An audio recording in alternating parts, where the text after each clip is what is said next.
Baik, Assalamualaikum warahmatullahi wabarakatuh. Perkenalkan, nama saya Ibnu Munafa. Di sini saya akan menjelaskan tentang apa sih itu DHCP server serta konfigurasi DHCP server menggunakan server di Cisco Packet Tracer.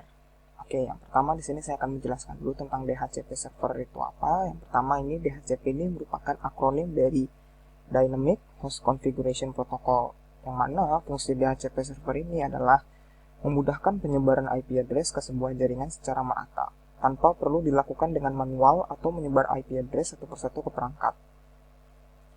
Nah, sedangkan pengertian DHCP server ini sendiri adalah perangkat atau instrumen komputer yang mampu mendistribusikan alamat IP server ke seluruh DHCP klien atau perangkat bawah yang masih dalam satu jaringan network. Nah, di sini kita langsung saja masuk ke bagaimana sih cara mengkonfigurasikan DHCP server di Cisco Packet Tracer. Nah, di sini saya menggunakan server ya gitu.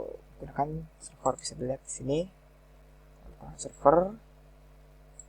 Nah, yang pertama, untuk mengkonfigurasikan DHCP server ini, yang untuk topologinya bisa seperti contoh kayak gini. Nah, di sini kita masuk ke server yang gedung A, sebut saja ini gedung A. Kita lihat di sini. Nah, di sini saya sudah memasukkan IP address-nya itu 192.168.10.1. Nah, yang mana IP ini adalah kelas C, makanya subnet masknya 255.255.255.0. Lalu untuk default gateway-nya 192.168.10.2. Nah, lalu kita pindah ke gedung B. Sini juga saya sudah memasukkan. Untuk IP address-nya ini adalah 192.168.20.1 dan default gateway-nya adalah 192.168.20.2. Nah, di sini tadi saya lupa menjelaskan, di sini DNS servernya sama 8.8.8.8. Sebenarnya terserah mau diisi apa enggak. Cuma di sini saya isi saja dengan nomor yang acak. Nah, kita close. Nah, sekarang kita langsung masuk ke routernya. Nah, di sini kan masih merah nih, artinya masih belum terhubung sama sekali. Oke, kita masuk. Nah, sini kita tinggal enter. Jangan lupa untuk di enable config T. Nah, kita masuk ke interface FA00. Kenapa FA00 bisa dilihat di sini? Nah, FA00, sedangkan yang ini FA10. Kita pindah dulu ke FA00 dulu. Oke, add 192.168.10.2.255.255.255.0. Lalu jangan lupa no shutdown. Habis itu kita exit,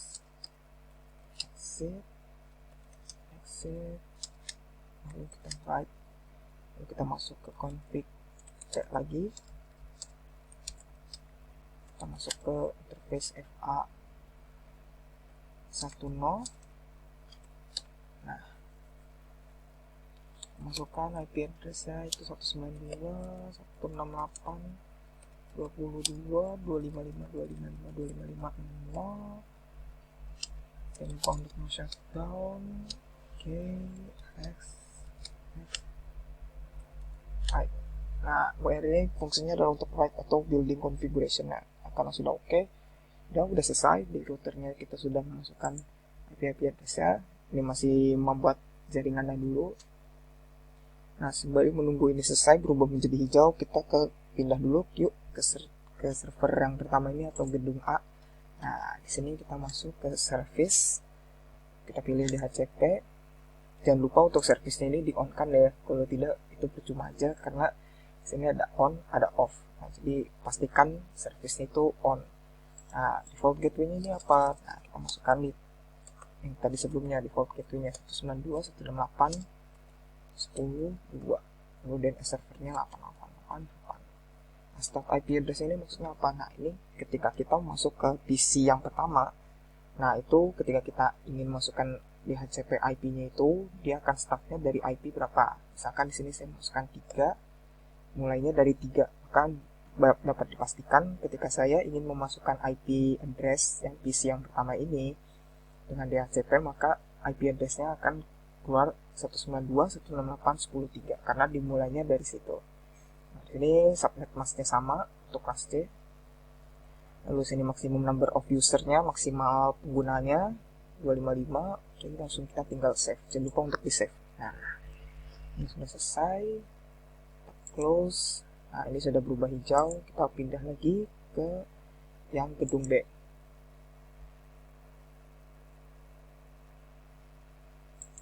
Services DHCP, jangan lupa untuk di-on-kan.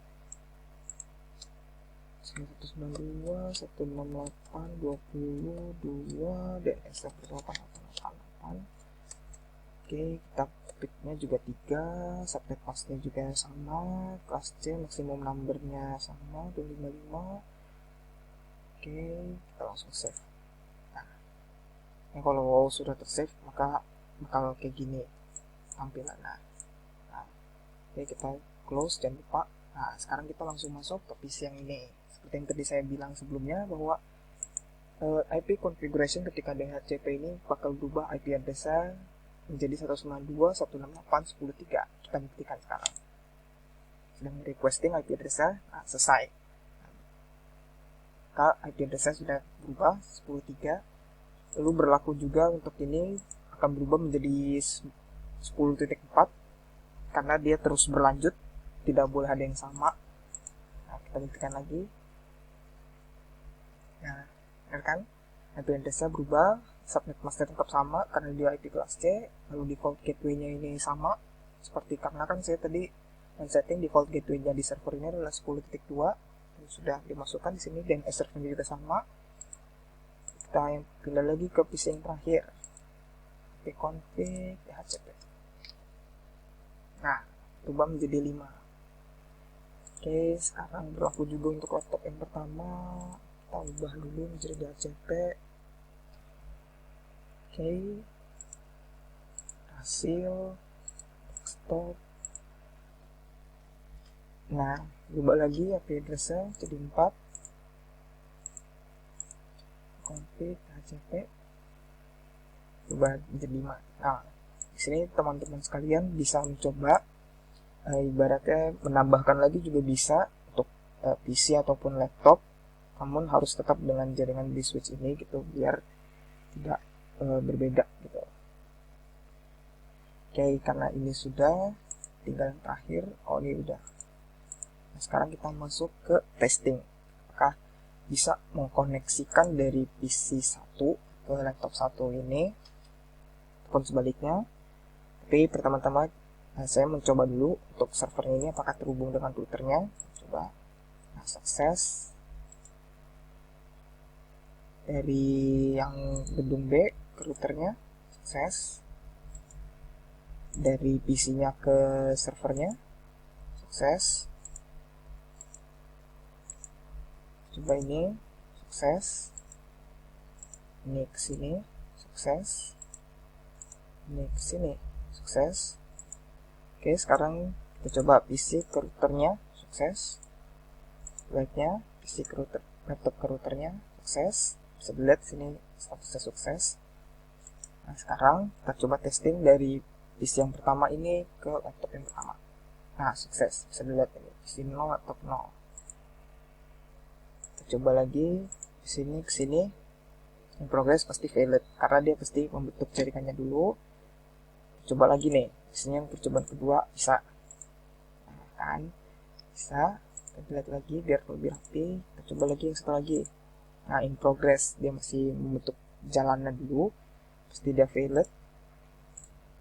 Jadi untuk teman-teman yang merasa kayak gini jangan panik ya, karena biasanya kadang suka dia membuat jalannya itu agak lama.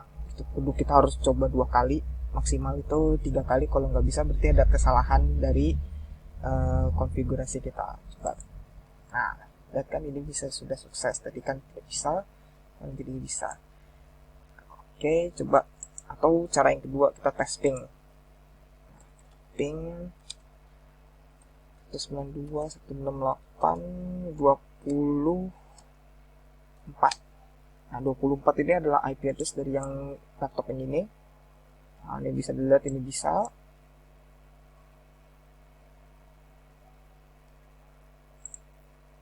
Atau coba, ini kita coba testing dari yang masih satu jaringan, udah pasti bisa. Ini juga bisa. Ini ke sini udah pasti bisa karena sudah terhubung dengan servernya gitu. dengan satu server. Kan kalau biasanya yang suka terjadi error dari satu server ke server yang lain. Nah, coba lagi yang terakhir. Nah, bisa. Oke, mungkin itu saja penjelasan saya tentang DHCP server serta fungsinya, beserta konfigurasi DHCP servernya menggunakan server di Cisco Packet Tracer. Mohon maaf jika ada kesalahan kata dari saya. Wabillahi taufiq wal hidayah. Wassalamualaikum warahmatullahi wabarakatuh.